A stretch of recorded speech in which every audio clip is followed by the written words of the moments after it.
Hoy, happy Tuesday. So ngayon buhos natin dito sa bagong project natin sa Imos. At sobrang laki nito, nasa almost 300 kubiko yata ang buhusan namin. So ginamit na namin ang dalawang concrete. Antin na natin. So let's go. Ayan.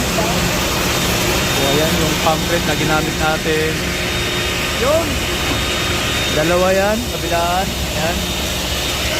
So habang binubuga natin ang edimix ay may vibrator. Ayan. Para walang bara sa mga wall. So makikita nyo. So na mapasok sa mga wall natin.